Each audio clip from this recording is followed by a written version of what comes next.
All right, folks, welcome back to the Nice Watch. I am Jacob. I'm Alex. All right, not much to talk about. One game, yeah. One game this week so far. We got Great. It was a two good this game. weekend. I mean, 5-1. You know, it started off a little like, ooh, like we shouldn't. You said it. You're like I was upset. We shouldn't have a tight game against a dog shit team. Yeah, I ended up coming to Mojave to watch the game, as we're doing right now, and yeah, I don't know. That first period just did not inspire confidence after that road trip, and I was like, no, that's. And then when you check Boston's lineup, like they are so dog shit. Yeah, they're. And then I forgot who, but someone was injured too, so they're even more dog shit than normal. Their defense is quite literally the Providence Bruins. And Yeah, they had fucking Mason Lohrei on the first power Yeah, play. they had.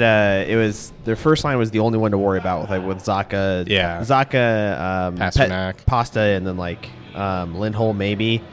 And then Connor, is it Morgan or Connor on that team? Morgan. He's solid. I'm surprised he didn't get sold for a pretty penny. We'll just say geeky. Yeah, he's really good. I mean, he's the only one that scored on a hill, but that start was like, ooh, and then you roll into the next. The first 15 minutes or so, it was a little too back and forth. Yeah, and it seemed like we were losing control at times, and then Swayman was making big stops. He looked good that first. Actually, like he looked good. Yeah, even when we started taking over the game a little bit more, he was still looking good. And I was like, God, I swear to God, if they score first, it's going to be a fucking 1-0 shutout. Yeah, and then thank God, we got that power play, we scored, and then all other 4 goals were 5-on-5, right? I think so. That's good. Good for, like we talked about last week. Because that was the one thing we had worries about was 5-on-5 play. Well, because not gonna lie, that was my first thought. I still wasn't in a good mood after we scored because I'm like, of course it was a power play. But then it rolled into it's a like Dory. half the game, and then we get a power play. Oh, then we scored, but we were useless 5-on-5 before that. Yeah, Dory had another hat trick, or second career hat trick, I think. Yes. He hit 30 goals in that game. Yes, he did. First 30 goal scorer of the year. I think Tomas Hertl will be right behind him. He's at 29, I think. He's 29, so he should probably going to get on the board today or tomorrow. And you brought up a good point where it was like, people were like, what's going to replace Marshy? 10 years younger, cheaper, better. Like, I wouldn't say better now, but like I would say a better shot. Like, if you watch that replay of I think his second goal where he went stick side on, he went stick side. They went stick side a lot on Swayman. Yeah. But it was just, he collected it, had just the most split second. It was off and gone and in the top corner within a millisecond. You're like, holy shit. Yeah, it's, they're both shooters, but they're different players. Very. I think Dory already at how young he is, he's already a little bit more complete in his game. I think Marshy's I would say Marshy is like pure sniper shot is probably better. What really stands out with Dorofeyev, and especially this year, and this kind of started last year, but it got even better this year, is he's really learned. He's gotten stronger, which is part of just getting older. Yes. Right? He's 24 now, or 25. 24, 25, still young, but he's gotten stronger. So he's gotten stronger. He's stronger on the skates. Yes. He's stronger on the stick. Stronger on the puck too. Yeah, and He gets those shots because he's able to get to the interior ice and hold on to the puck, and he's able to get it off in time. That second goal was him.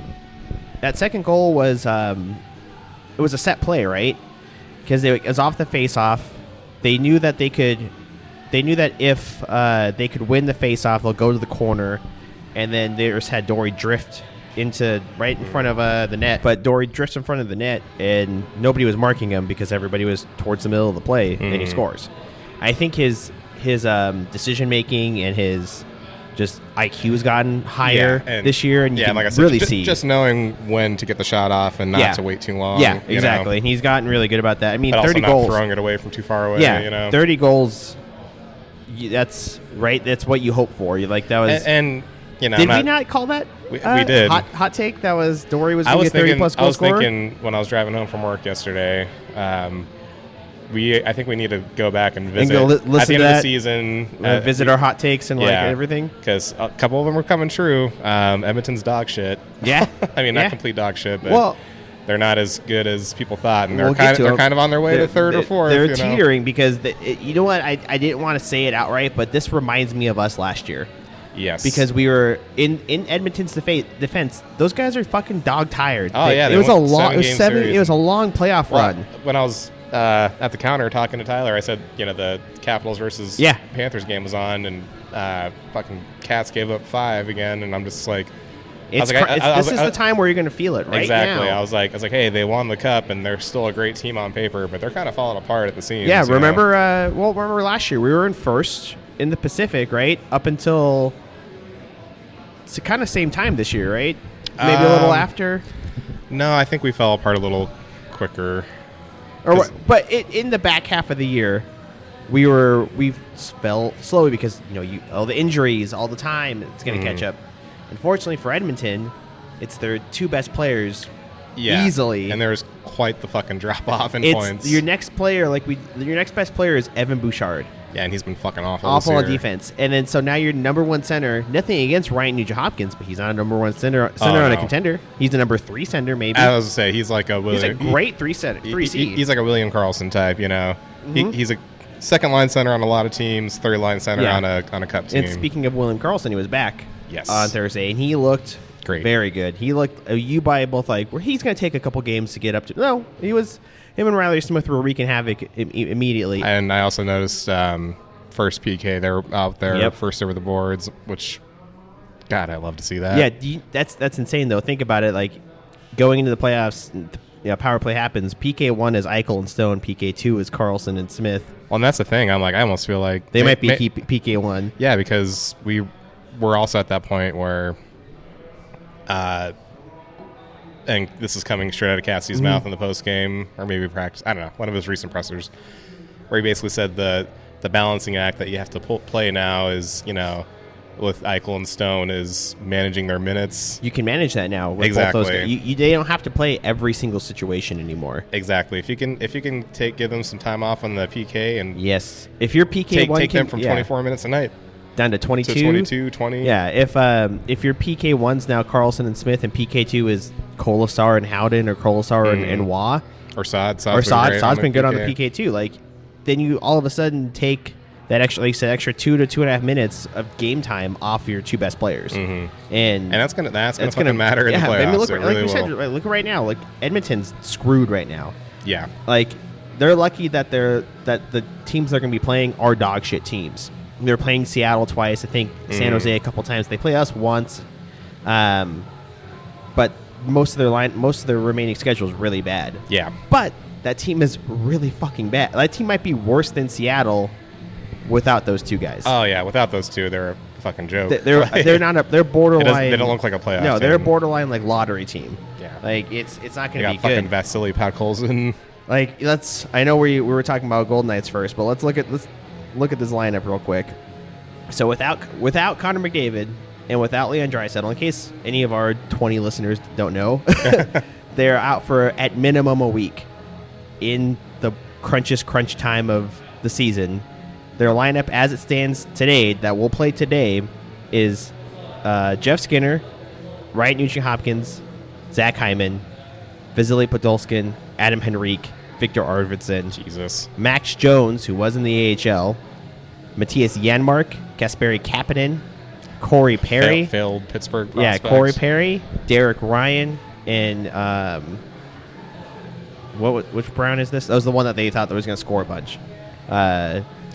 And that's which failed Brown is this? Yeah, and they all Ryan, Brown, Jones have all been in the AHL this year, and then the defense is Ekholm, Bouchard, Nurse, Wallman, Kulak, Stetcher. So the defense is intact. That defense, defense built wrong. Yeah, it's still not good. Like regardless, and then you hope that Stuart Skinner can stay alive behind this team, which he really can't because it's not a good defense. It's not a good team. Yeah, I think people give Skinner a little too much shit. But they do. But at the same time, he also has been bad enough in stretches to kind of justify it. Yeah. To me, I would repeat what Darren Millard said on the radio the other day. He's like, Stuart Skinner is a question mark. He's like, I mean that in the truest sense of the word. Like you don't know which way he could be brilliant, yes. or he could have an 850 and get pulled and have Calvin Pickard start a game in the playoffs. Yeah. I mean that almost happened. That happened last year. It did right? happen last year. They only made it to the final because of how good their offense was. Yes. And how good Knobloch playing for other teams. Like Knobloch's a good coach. That's what their saving grace. But can Knobloch coach an almost a Bakersfield Condors team to make LA's beaten the dog shit out of Carolina right now. It is 6-1. Jesus. And LA won again the other day. They're on a tear, and that team is playing really well. Yeah. And Edmonton won a few games, but against bad teams. They lost against the Jets in overtime. And so now you hope that you can pull it out against Seattle and, these other, you would say bad teams, but you don't think those other bad teams are going to be like, okay, you guys just think you're going to walk in with this dog shit roster and beat us? Like, I guarantee you that nobody in Seattle is going to be happy about that. No. Like, they're of course it's going to be a fight. So we'll see what happens. They could be, they're lucky that Vancouver's been bad to where they're not in danger of going into a wild card 2. Yeah. That's kind of insane. But back to the Knights. Obviously, Karlsson's back. Dory had a hattie. Brett Howden's 1 goal away from 20. I noticed that. And he's on a line with Karlsson and Smith. They changed that after the first period, I think, and that line immediately looked better. I will say a little bit of told you so. I was right. Na boo-boo. We talked about it, and I was like, oh, yeah, it looks like Cassie's putting Wah on right wing, and I was like, Wah just can't play wing. He just can't do it. He's a good center. I think it's just more he's a good center. I think he's more comfortable being the in the middle kind of transition guy, not being the forechecker. Whereas, I think people think being a winger's easy, but no, man, you got to win those battles. And there's a lot of board battles. He doesn't. He's just not strong on the wall. Even though, despite his size and I love him, he's a great player. But still, and I understood why they put him in that position because he's too skilled to leave him on the fourth. Exactly. Yeah, if we're trying to complete a really great third line, this is our first spot. Howden, they brought up in the broadcast, Howden was on the second line in the Stanley Cup run. Howden's got the ability in him. Oh yeah, I was loath to see Howden and Kolesar broken up just because they have such good chemistry. Yeah, and such synergy, and they're buddies, and they work out in the summer together, and they just feed off each other so well. But that being said, if Howden's comfortable playing on the right, even though he shoots left, which he looked very fucking comfortable in that game. I think I saw in the lineup they flipped the practice from this morning. They flipped Smith and Howden. Oh, okay. So I think Howden will be playing on his natural side, and Smith will be playing, I think, on his off side. Which is okay because Smith can play both. He's played both plenty of times. Yeah. So I have no problem with that. I think that if those guys are going, that could be a great third line. But also think about this: you're gonna have Brett Howden is gonna have 20 goals. Yes. You're gonna have 2 separate 30-goal scorers, and then Jack's got 20. He's also on pace for 100 points. And then Stone's got over 20 right now, and he just hasn't scored a goal in a while. Does he? I thought he was at 17. No, he's close. That's right. We talked about this. Yeah. Jack was over 20 already, but Stone is close. But you might have 3 or 4 20-goal scorers, and then 2 30-goal scorers. That's depth. That's depth. Massive depth. So I am happy about that. No, Vegas can't win the cup. None of these. Jack Eichel only had 67 points. That's how many points Eichel had in our cup year. Now he's going on for 100. Yeah, and people were trying to use that as a trump card for as in oh yeah, well, no one in Vegas can really score that well. I'm like, well, it turns out when you have depth, the scoring spreads itself out. That year we had kind of like this year. We had obviously Marshy had a great season. And then Eichel had an injury that year, so he was basically a point per game because he only played 60-something games. But then we also had multiple 20-goal scorers that year too. I think Riley Smith, William Karlsson had 30 and 30 that year. Yep. Or was it 30, actually no, that was 30 was last year. But no, he had I think 20 plus goals. So there's multiple guys with 20 sprinkled across. But it's the guys you're getting it from though too. Well, and that's the thing. I feel like people forget what having depth means. Yeah, it's not. You want depth. Everyone needs depth, and I'm like, what depth really equates to is the scoring gets spread out. So yeah, you're probably not going to have Leon Draisaitl with 101 points, but that's okay because your third line winger is going to have 20 goals. Yeah, and Ivan Barbashev might get 22. He's close. I think he's at 19. He's at 19. Actually, no, he's at 20. I think he hit 20. Did he hit 20? Okay, so game. Another guy. Yeah, that's right because he scored in the at the end of the game. But he was by the way, the guy that could have had 30 if he wasn't out for 3 weeks. Yeah, I was going to say, and by the way, that goal from Barbashev, the setup for Michael on that goal. I didn't watch that one because we left the bar we're at because we're like, this is over, right? It was just a great fast moving play up the ice, and then Eichel just did Eichel things, backhanded it through traffic right onto his stick, and then and then Barbashev sunk it. I honestly think I'm gonna look at that play and be like, this play was a turning moment for Eichel. Yeah. I think he's like finally going to be putting that Four Nations fatigue behind him and like hitting really that next focusing level. that playoff next level of like I'm leading this team into a stretch run and I can do it again. Because frankly, the game was over at that point. But I don't know. I think between that and then having his minutes managed a little more with Karlsson and Smith here. That's again, to bring it back to what you said, Karlsson being back is going to be a huge minute management thing. You can play, like we said, play Eichel and Stone in less situations.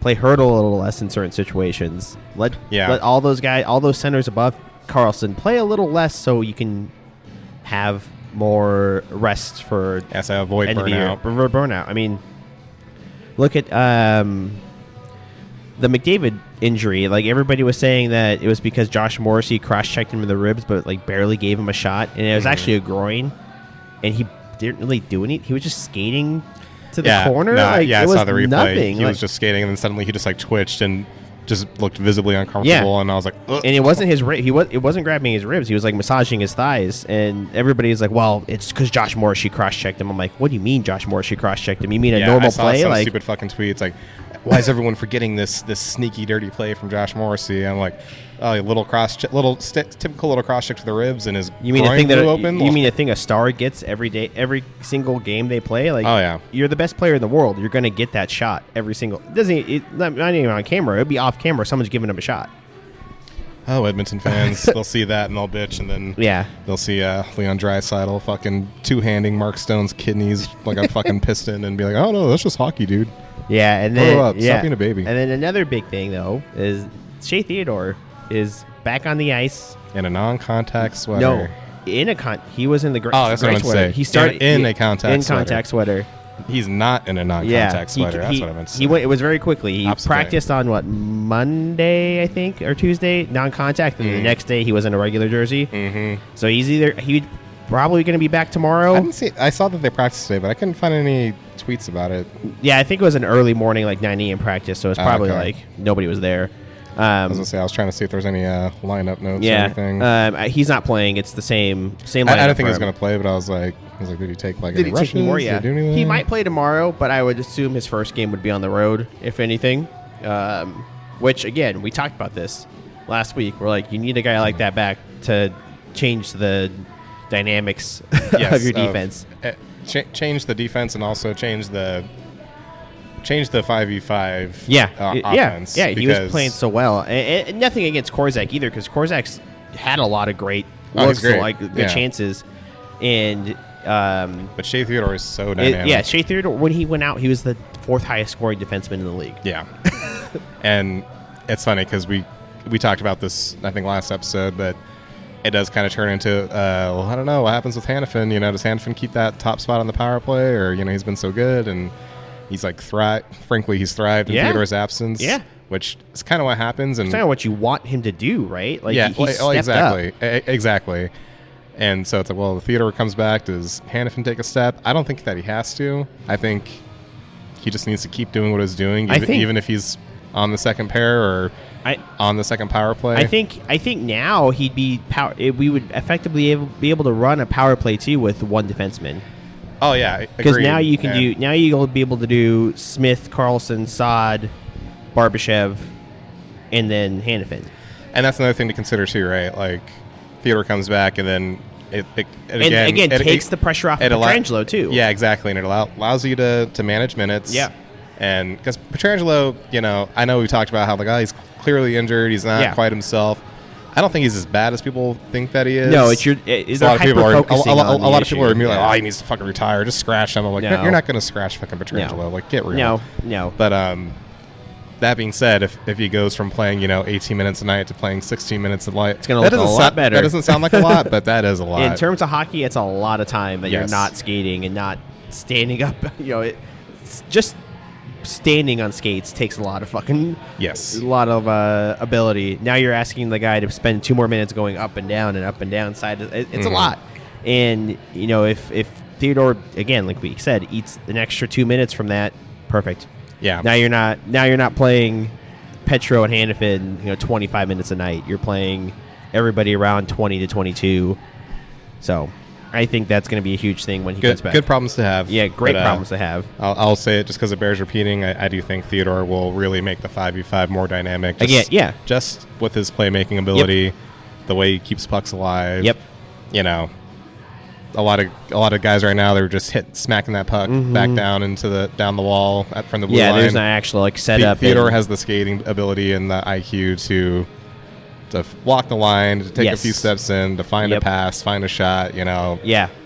And little things like that, they just build up over time, you know. Yeah. An extra chance, 2 extra chances a game, eventually that equals goals. And then to have him back in the last, essentially month of the year, to where you're kind of wanting everybody to be at their top of their game in the last little bit. Now you have that time we're getting healthy while everybody else is starting to fall apart.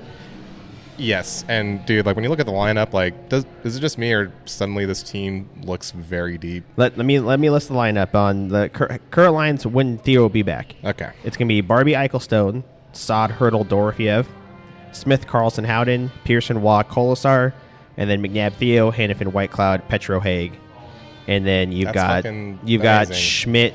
You got not Schmidt. I'm sorry, Schwint. And R.I.P. Schmidt. Yeah, Schwint and Lavoie that can come in and spell some minutes if they need to. And Olofsson. You've got a whole extra line of guys now that you could use at any time. Just looking at that lineup, I'm that's there's not really any holes there's there. Not we talked about wingers being an issue. Your wingers are all of a sudden fixed. Yeah. Your center depth is back to being amazing. And we talked about it a little bit when we talked about the trade deadline, because we kept waiting for something to happen, and then about halfway through the morning, I was like, actually, dude, I think we're done. I'm like, we really don't need anything, because because Saad was kind of the move, yeah, right? exactly. We signed Saad a few weeks before, and then we traded for Smith, and then I'm like, yeah, it was depth. You didn't need a splash. I'm like, that's 2 middle six wingers right there. That's exactly what we needed. That's what we needed, because you really didn't need an extra. Would have been nice to have another top 6 winger, but you don't want to spend too much, and you don't have the capital, right? Exactly. And you don't have the future money to spend on a guy when you want to keep Eichel and Hill and Stowe and all these other guys you want to keep on the team. And so, like you said, I think we both said depth, and all the guys that we had on our list were depth. Middle 6 to bottom 6 forwards. We didn't have anybody too flashy. Maybe the flashiest was say bring back Alex Tuck or some stuff like that. Yeah, or see if we could pry Brock Besser out of Vancouver. Yeah, that was the biggest flash. But other than that, we're oh yeah, Jason Zucker, exactly. Riley. We talked about Riley Smith. Just depth guys that we needed, and you know what? They went out and got him, and this team immediately looks like one of the better teams in the West, in the league entirely. Well, you went through Edmonton's lineup without McJesus and Draisaitl. And then I'll tell you right now, the only team right now in the Pacific that really scares me is LA. Because they're so good. They're so good. They also look like excuse me. They also look deep. Yeah, they have a lot. They look like us. Good depth, good defense, a good goaltender. And I'm telling you, man, another thing at the beginning of the year that I said that I feel like people laughed at when they added Warren Fogle. People were like, "That's it," and I was like, "That's a great move." Great move. Yeah, everybody's like Warren Fogle. I'm like, yeah, that's what they needed, a depth winger. That team that top 6 was already really good on its own. They just needed their younger guys to step up, and they sure as shit stepped up this year. So that's like you said, that's a team I'm worried about. But Drew Doughty's going to be in mid-season form. At the end of the season, and that defense, Mikey Anderson's good. Yeah, and you said it earlier, they're on a fucking tear right now. Yeah, they are. And then Darcy Kemper's been playing pretty well. They're actually finally scoring. That was the whole thing we talked about. They're good, but they don't score. They're scoring a fuck ton right now. Yeah, and it's almost like how we're talking about how Hannafin stepped up when Theo's out. Kopitar's not out, but it looks like he really hit his wall, his age wall. I don't know if you've looked at his stats, but Tyler, say hi. Hey, hi. Huh? But Kopitar his numbers have been rough. He's 38? No, 39? exactly. He's not scoring, and he's also a minus 12 or something. Oh, really? So he's having his worst probably defensive year of his entire career. Yeah, but what's happening is Quentin as he fades, Quentin Byfield's ascending. Exactly, Quentin Byfield's that was their entire plan, though. Exactly. Right? Well, he had such a bad start to the year. Yes. He had a bad year too. Last year. I was so disappointed because I was so high on that. I was like, well, I drafted him in our fantasy league because I was like, boys, this is the year. Yeah, this is the year. I think everybody was moderately high on Quentin Byfield. Yeah, I'm like, this is the year Quentin Byfield becomes who he was meant to be. I mean, because look at him though, like the size, the ability, but just a complete player coming literally in. Everything 20 years old. Literally everything you want in a top center. Yeah. And he just didn't click immediately. Yeah, and he wasn't scoring, like painfully not scoring, but I don't know, man. The last few weeks he looks he's been hit or miss, but he just, even if he's not scoring, he just looks good. He looks like one of the best players when he's out there on the ice. Again, like a lot of players that we're talking about, you can trust him in all situations. And that's going to be the thing, though. Like, likely LA is going to be playing Edmonton, whether that's LA's the 2 seed or Edmonton's if they can hang on. Mm-hmm. Likely going to be playing Edmonton or maybe they happen to pass us. They'll get Vancouver or something. Or, Minnesota. But don't you think they would love to play Edmonton and show off their sparkly new monster? I say it every year. This is the year LA is going to beat them, and then every year I'm proven false. I don't know. I think this team is better than they've been. Exactly. This is the best LA team they've been. This is the best LA's been since probably they won the Cup. Yeah, and I know you mentioned him earlier, but dude, Darcy Kemper is really held up. He's like, held up. He's been good. He's been good enough. And I think we all kept waiting for him to fall apart. I'm like, he's on a nice little run. No, here. He's just steady. It's fucking March. It's mid-March. Mid-March. He's been steady. And you got a guy, like we said, you got a guy with a Cup pedigree coming in and has won a Cup, and he played decently in that Cup run, but playing as well as he is, and he's feeling like, oh man, I got support on my team. Defense is good. He's gonna feel good going into that series. Oh yeah. And you guarantee if they're playing Edmonton, everybody's gonna pick Edmonton. They're gonna be pissed off. Even if Edmonton's the 3 seed, everybody's gonna pick Edmonton. Oh yeah. That's just the way it's gonna be. You'll be like, whoa, they lost. Another thing I'll dunk on for myself. Yeah. When that Dubois Kemper trade happened, I said this is a win-win for everyone. And guess what? Kemper's doing great. Dubois is also doing great. Yeah. It was a win-win. It was a smart move. Yeah, that's all I'm saying. Everybody was like, why this trade? Or like, does it really? It does. It helps both of them. Like we said that LA needed a goaltender. They got themselves a goaltender.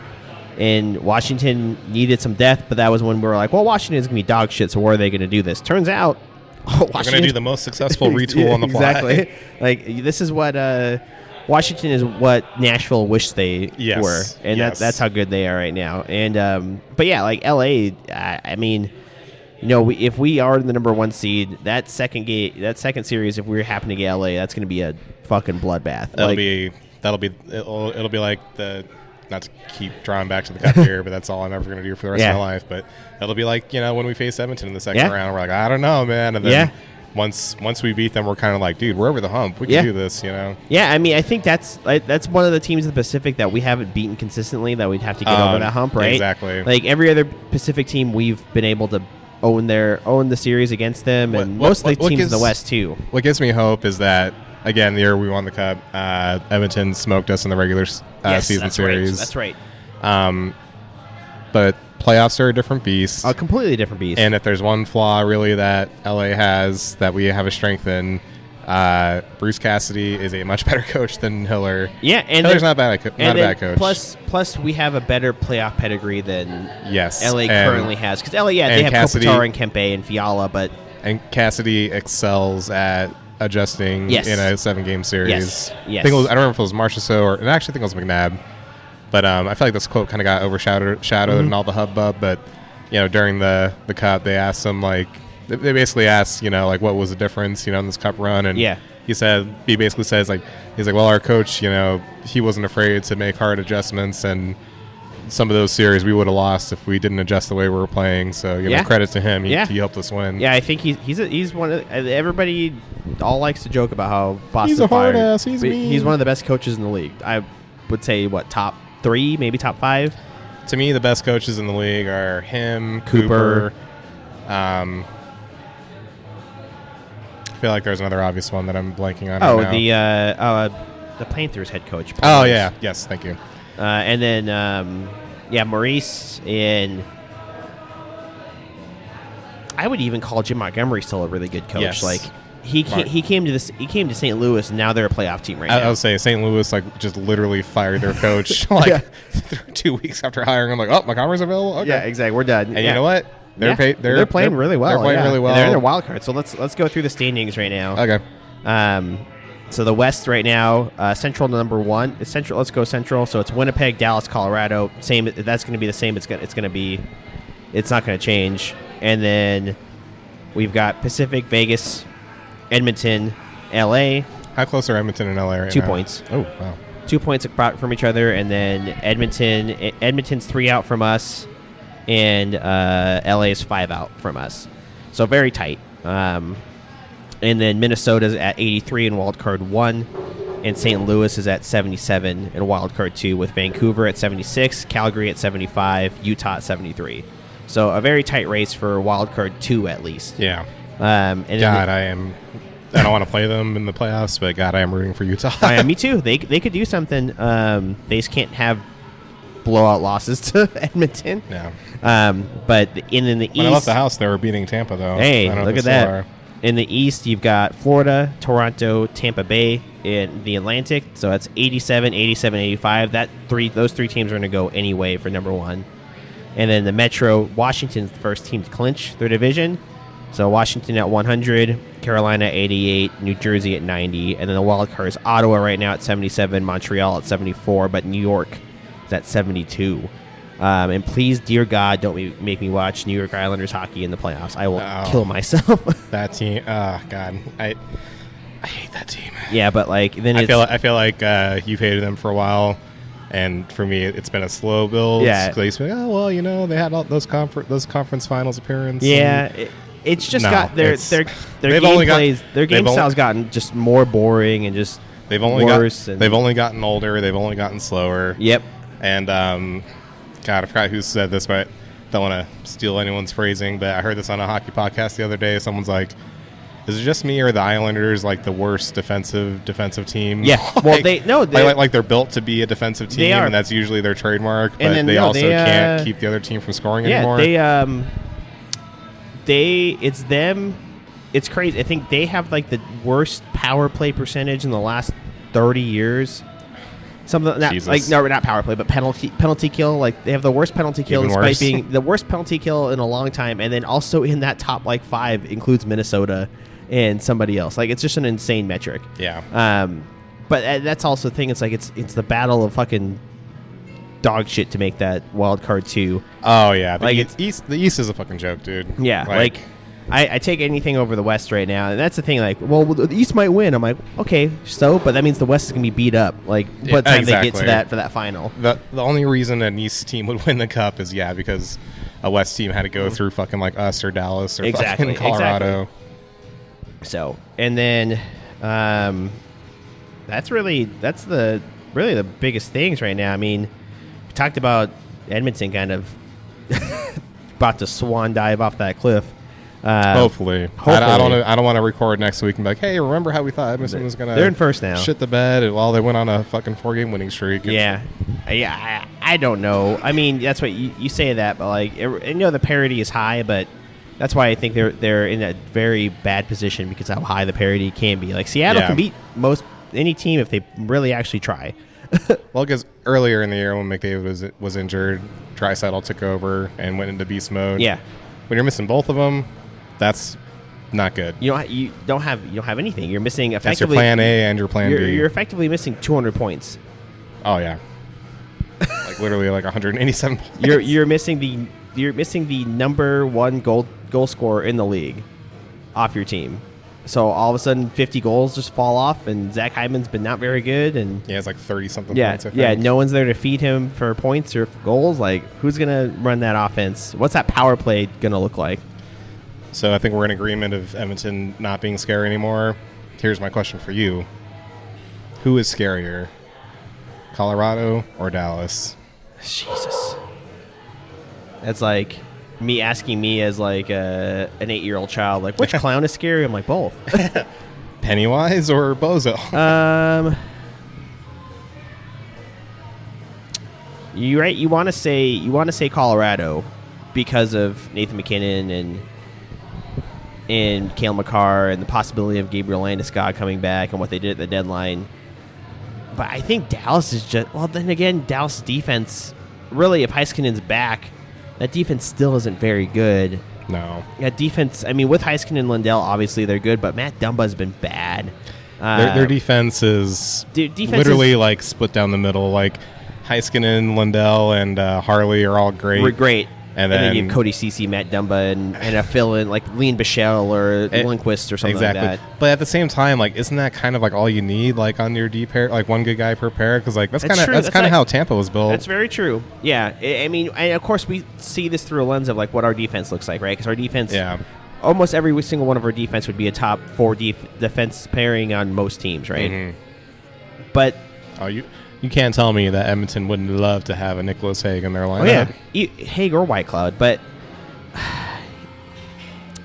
I'm going to say Colorado because they're a more complete team.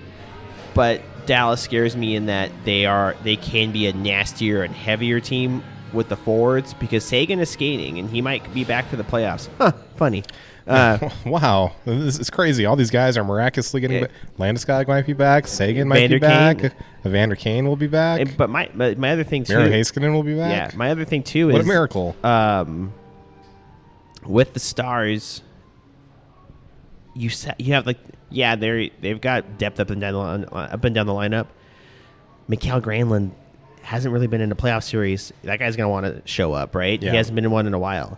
Jamie Benn's always a wild card on possibility of murdering somebody on the ice, right? And then you got Tyler Sagan back, and Wyatt Johnston's been so fucking good, like he's been insane, and Robo's getting back up. Hintz is, and then we all forget about that. Mikko Rantanen's on that team. Yeah, and he hasn't been great since he's been there. No, but he's a DeBoer kind of player in the sense that he's obviously is an insane offensive guy. He's also a fucking monster. He is 6'5", 220 something pounds. He is the definition of big power forward. Yeah, he is massive, and you don't think that size. And like, do you remember what fucking Peter DeBoer did with Alex Tuch? Yeah. He just like transformed him into this like elite top line guy. Like, yeah, and what they're gonna do in the playoffs is they're gonna park that guy right in front of the net.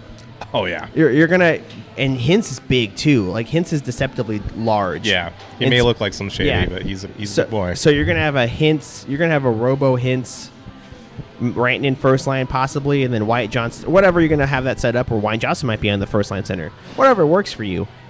That's gonna be insane. Like that. I think that's. I say Colorado because of how complete they are, but Dallas is also. They have scarier forwards than me. It's very close. It's splitting hairs. For me, I was kind of hoping you were going to say Dallas because I was also going to say Colorado. Yeah, but we still gave Dallas their stroke off. They are so very. It's literally like, like you can't. Or obviously not on camera, but it's literally like this much. It's an old school podcast. Yeah. We don't make a little mini TV studio. We're just two guys with microphones. Yeah, it's just this tiny little bit and this tiny little bit. They're literally minuscule pieces from each other. Yeah, but. For me, the reason I would also say Colorado is the center depth. Yeah, you go. They add Brock Nelson, Mac, Nathan McKinnon, Brock Nelson, Charlie Coyle, and Charlie Coyle, like a good center. He is, and I feel like it's easy to overlook that because he was asked to do too much in Boston. Yeah, but not only is he a good center, and same with Brock Nelson and with McKinnon. They're all fucking huge, You're dude. huge. They're big. Nathan McKinnon's like, what, 6'3"? Brock Nelson's like 6'3", 6'4". McKinnon's a fucking freak of nature. Yeah. Like, he's a freakish athlete. Yeah, like, and then also, this is also predicating on Gabriel Landeskog might be back for the playoffs. What a miracle. What a miracle. But he's a center. So you're going to say Charlie Coyle's your fourth line center now? Yeah. Gabriel Landeskog's your fourth line center? Yeah, or put him on the wing. It doesn't matter. It really doesn't matter because it's just such a boost. Yeah. Him just being there would be a boost. Yeah. Imagine the fucking the aura and the vibes, as the kids say. And then that defense too. Like, I mean, we haven't talked about Cale Makar. It's like he's just one of those players where like a lot of these top guys, you almost like take him for granted. You're like, oh well, of course it's Cale Makar, but dude, like he's such a game changing. He's presence. on the verge of, I think, like breaking like a goal record for defensemen or something. He is the 8th defenseman in NHL history to have 3 or more consecutive seasons with 80-plus points. Also, really quick, important update. Final score: Silver Knights 4, Gulls 2. Yay! I know they lost last night. And it was a shutout, and it wasn't very pretty. Well, of course, the game that you and I go to is the dog shit game where the marital dispute happens behind this. The game where we get to listen to a couple. We get to listen to a couple get divorced 2 rows behind us, and then also watch the team get shut out. Yeah, and then the game that your dad goes to. My dad brother is it's a fun ass game. Yeah, there's a pig getting roasted on the lawn and free Hawaiian shirts, and they have a blast. Hey, that's okay. It's okay. I hope they had fun. They had one. But yeah, let's talk about the Silver Knights. 2-1 in the last 3 games. Lindholm and Schmidt have been. Well, Lindholm wasn't great last night, but the team in front of him wasn't really that great. I was gonna say I wouldn't really put that on him though. You obviously look at the total number of goals, and you know, but really, he was making pretty good saves. The team was just so fucking flat. Dude. I mean, they would come out and really push the pace of play, and then just give up a first period was awful. Yeah. Second period, they had the first 10-15 minutes. They had a lot of zone time. And you kind of had your hopes up, but they just could not convert on shit. No. They just couldn't. Yeah. And to be fair, they just had a hard road trip. They played Coachella twice. They played Ontario. Yeah, and they beat Coachella both times, right?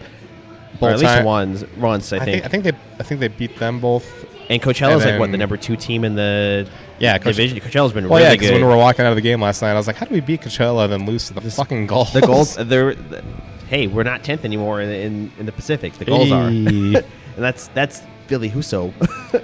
Oh, yeah, we saw fucking Billy Husso in his Detroit. I posted a picture on our Instagram. I was like, him with his Gulls jersey and his Red Wings pads and helmet. And I was just like, anyone remember when this guy stole the net from Jordan Binnington 2 or 3 years ago? We all thought he was the next big thing. I just find it so funny that they traded for him, and Billy. He was just like, yeah, I'm not going to be here next year, so I'm not getting a new helmet. I'm not getting new pads. I'm not doing this. No, it's like, hey, if you got a white one in the back, I'll put it on. If you got a white one in my size, I'm not doing this. It was fucking killing me. But yeah, I mean, and like we said last week and a couple of weeks in a row, we're even if they don't make the playoffs, this is a win in my books of how bad that team was. It's such a relief that they turned things around. I thought it was so bad at the beginning of the season, when we got to I think Thanksgiving-ish, Christmas. I was looking at the worst records in AHL history.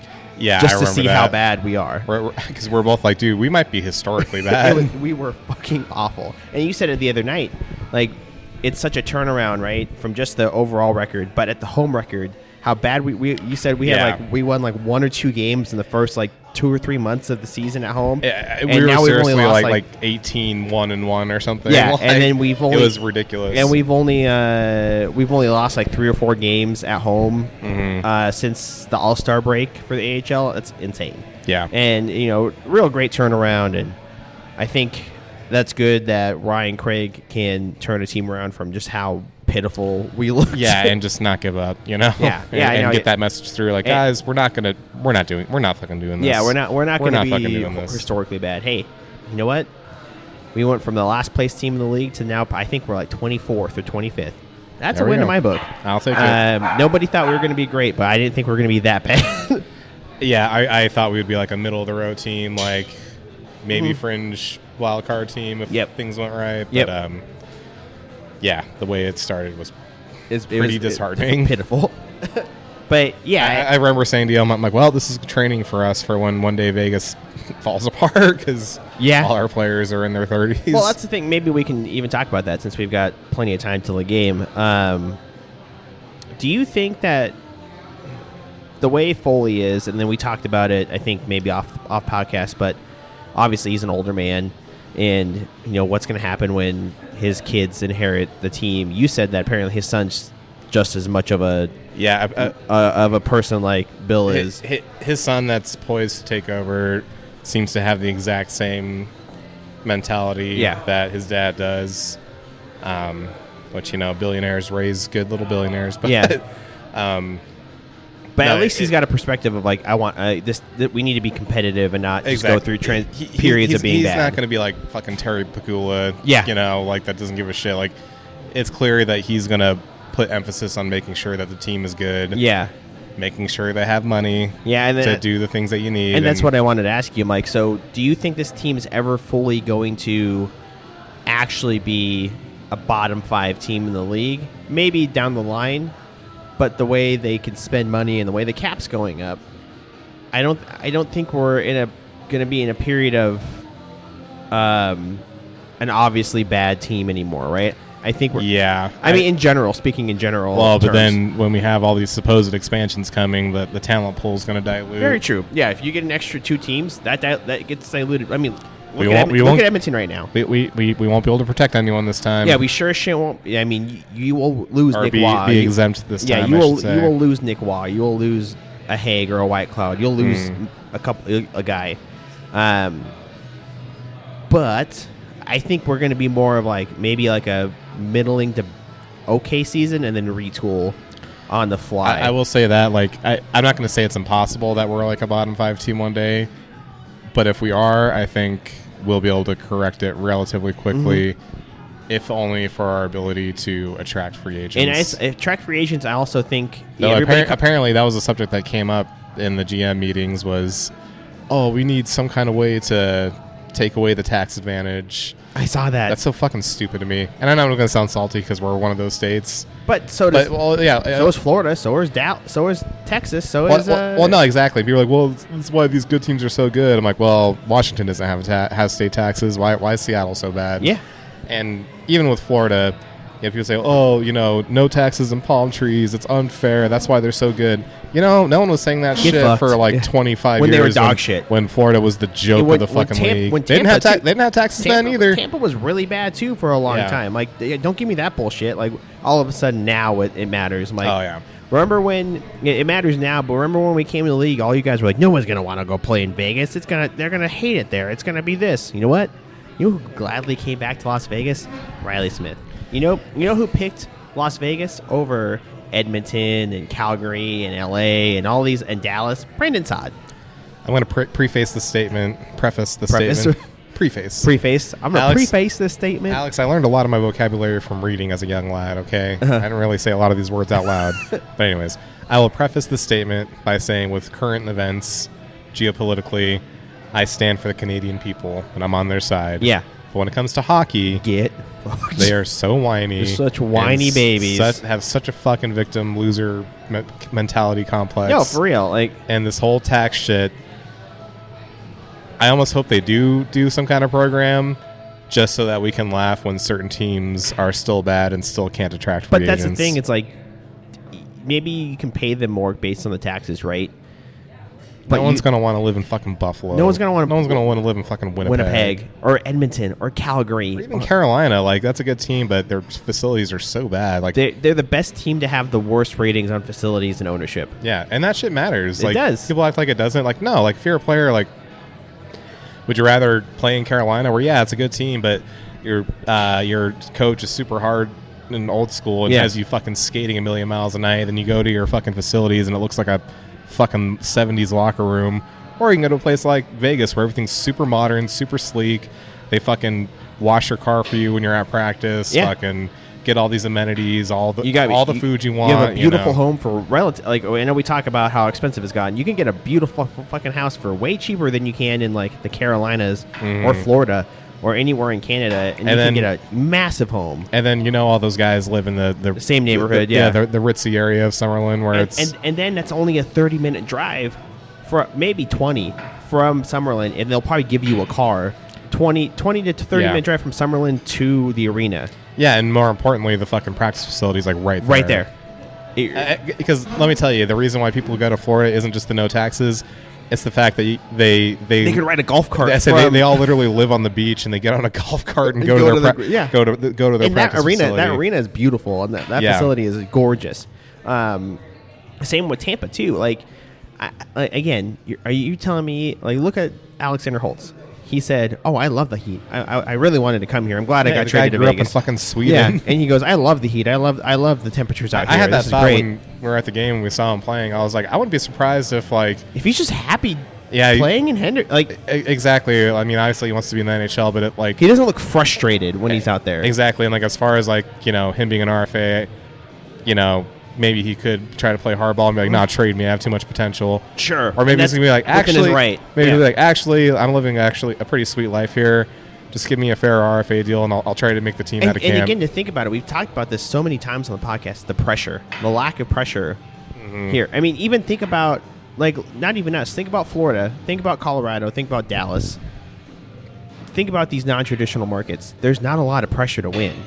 They're there's people like looking at you and like it's weird. It's like there is pressure to win, but it's not like, frothing at the mouth. Like, and when the team does bad, like, you'll know it. You'll know it. But at the same time, like, and maybe this will change one day as generations roll over. But I just think of what Marchessault said this summer when he went to Nashville and did an interview, and someone asked about it. He's like the fans here are just like great. He's like, and obviously it's a cliche to say that, and every player says that, but he's like, no, like, really, he's like, they'll like, you'll be at a restaurant, someone will come up, and like, he's like, I'll be in the middle of like the worst stretch of my career, and I still have people coming up and like, oh, hey man, it's so good to see you, we're grateful for you guys and everything you do, and it's so nice to have a team, and I forgot who, but God, I really wish I remembered who, but another player, current or former, I don't remember, but he just talked about the fact, he's like, yeah, man, he's like, I played in a lot of cities, and like, this is one of those cities where like I go outside and like there's fucking license plates and flags and banners, and he's like, they're into it. He's like, you can't go fucking 5 feet without running into Vegas something. Like, you can't. Yeah, you literally can walk, like, drive up to a just like a strip mall, or like go to like fucking Target. Yeah, something's in a strip mall window. Something's hanging up in the Target. Something's on the, like, painted somewhere on the side of the road. Like, the entire city as a whole, Henderson, Summerlin. So the Arts District has a giant mural of fucking Mark Stone. We're in a brewery right now. I'm staring at a mural of Jack Eichel holding up the cup. Like, that's how much, like, the whole overall team means to the city. Like you said, I don't like with the whole we gotta the winters are incredibly mild. Very, and like we have to have a competitive advantage of with taxes. I'm like, again, you can eliminate that competitive tax advantage. But are these players going to want to go play in these cities? Do they want to go to Toronto and just hear it from some idiot fucking news person? Like, fucking, what's his name? Fucking Samsonov? No, God, the center. He's in Nashville now. O'Reilly. Ryan O'Reilly, yeah. Yeah. Yeah, he literally, like, he left that team. And like he said, no uncertain. He said it politely, but apparently he said in no uncertain teams. He's like, I will never want to play in Toronto willingly. Wow. And he's like, for that exact reason, like, it's a zoo. Well, I heard even like when we play a team like Toronto or Montreal, like, it's a zoo. If you're a sicko like me that watches every press availability to try to get a read on the team, just the number of the typical game, there'll be like 5 or 6 people in there asking questions. Like, when those teams are in town, it's like you can tell, like, the players are like backed into a corner. There's like a million fucking cell phones and recorders in their face, and it's like chaos. And I'm just like, Jesus Christ, man. Yeah. Imagine doing that every fucking home game, every game. And then you get the dumbest questions. Because you can't get away from them on the road, apparently. Yeah. And I've heard some things where there's a more than a majority of players in the league have, like, in their no trade clauses, if they have it, most Canadian teams are in there. Can I share a quick story that I heard the other day? Yeah. Danny Webster, the RJ reporter for Vegas. Yep. He told the story about, I think, one of his first years covering the team, and Toronto was in town, and he tried to get into his regular spot for the post-game interview. Yeah. And I don't know who it was, but some prick from Toronto was elbowing him out of the way, and trying to and get in. Yeah. He turned. He's like, and he says something. He's like, "Sorry, kid, this is Toronto, in Vegas. This is in our locker room." And I guess Danny shoved him back out and he's like, "Actually, this is Vegas. Fuck you." Yeah. like. It's just the arrogance. I'm like, and then and I only bring that up because that really just shows the attitude of those people. Yeah, but again, the arrogance to do that, like that, just have that as a random reporter covering Toronto in the other team's city. Vegas. But then, for you as a Canadian GM to go, well, it's unfair that their states didn't implement income taxes. I'm like, how is it unfair? There was their state's decisions not to do that. Yeah. So you're telling me that this is, like, again, some kind of deep-seated conspiracy by the NHL putting teams in these states to make Canadian teams worse? And it to me, like I said, it just comes down to excuses. loser mentality. I saw it cracked me up because this poor man is setting himself up again every single year he does this. But on the Steve Dangle channel, there was a clip. I didn't watch it, but it was a clip I saw, and it said, "Is this the best Toronto team we've had in whatever?" I'm like, "Don't do it, Steve. You're doing it, Steve." Well, it's funny because they are probably is the best Toronto team they've had in a long time. I fully think that, but we all know damn well they're gonna play. They're gonna play either. Who you taking first round? Toronto versus Tampa. Tampa. Yeah, exactly. Who you taking first round? Toronto versus Florida. Florida. Yeah. There you go. If they get that one seed in that division, they would play Ottawa. I would take Ottawa. I would take Ottawa because Linus Ullmark's better than Joseph How Woll. fucking hilarious would it be if Ottawa, their first year making the playoffs, they and beat Toronto, 7 or 8 years, they beat their Ontario brother. Oh God, that would feed families, as they say. That would be magnificent. But I'm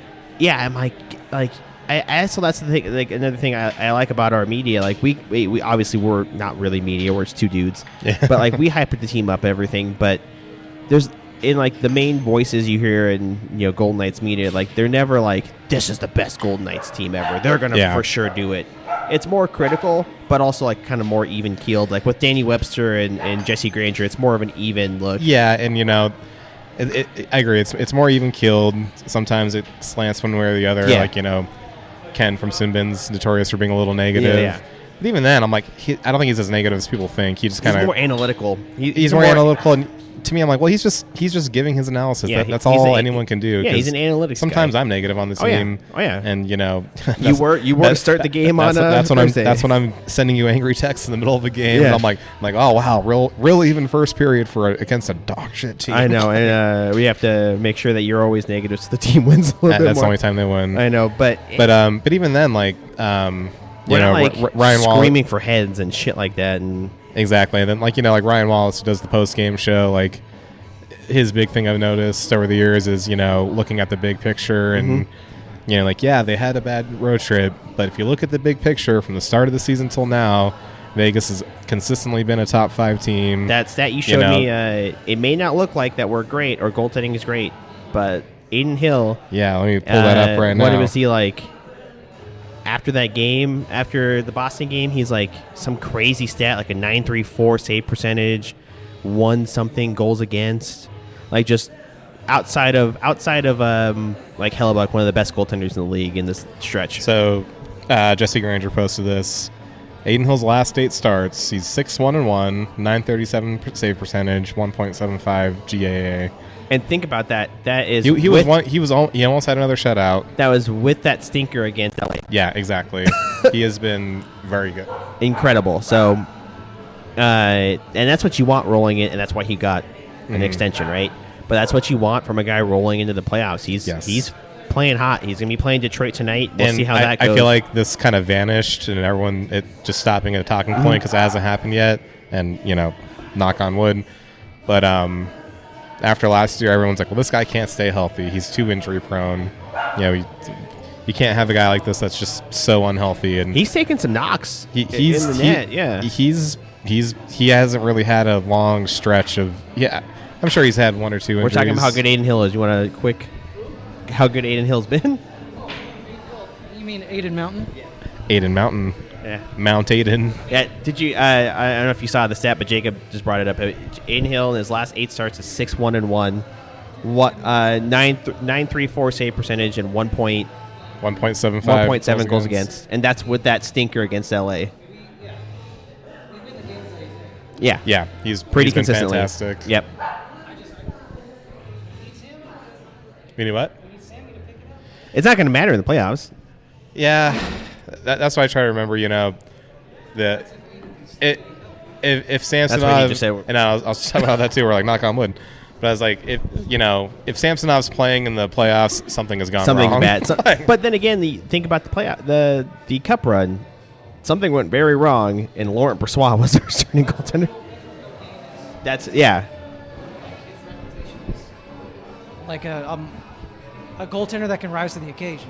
Yes, and keep a cool head. Yep, that's my big thing with him. Is he is always cool as a cucumber, calm, collected. That photo that Yeah, that photo. That photo that we were looking for. Just a chill guy. I found. Where was it? Hold on. Where did it go? This photo.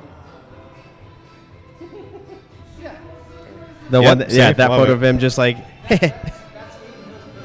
Yeah. He's such like I met him. I met him once. Jacob met him once. He's just like such a quiet, keep to himself. Like it's like okay, I'll be back here. I'm just gonna go save some pucks now. I'm a gigantic human, but I'm gonna stand here in the corner. You can't see me, right? Yeah. Yeah, but no, I think it's great how good the team is playing. Of course, there's one Boston game. We'll see how it gets against Detroit, and Boston's bad. But seeing Karlsson play so well and just be the best player on the ice when he was out there, and then Smith just feeding off of him and Howden playing pretty well. Now we're playing Detroit, and Detroit's kind of in it, kind of out of it. They're chasing, they're pushing, and This is gonna be a tougher game than Boston for sure. Oh, 100%. Because Detroit has a real line to make wild card 2 at least. They've got the ability. They're way better than Boston. Got way more ability. And then tomorrow against Tampa Bay, that's going to be a very tough game. Yeah, and you're going to that game. I'll right? be at that game, so I'll give you a first-hand report on the we'll vibes. See. And that Tampa team nervous. is really fucking good. Well, I was telling you last night that our games against Tampa are always very, very, very entertaining, very violent, very back and forth, high scoring. Like they're great, fun games to watch, but we usually end up losing them. They are in a track meet with Utah right now. Oh, the score is Utah 5, Tampa Bay 4. Oh, shit. And they're in Utah, so they're going to have to get on a plane please tell me Dylan Gunther or Sean Durzi.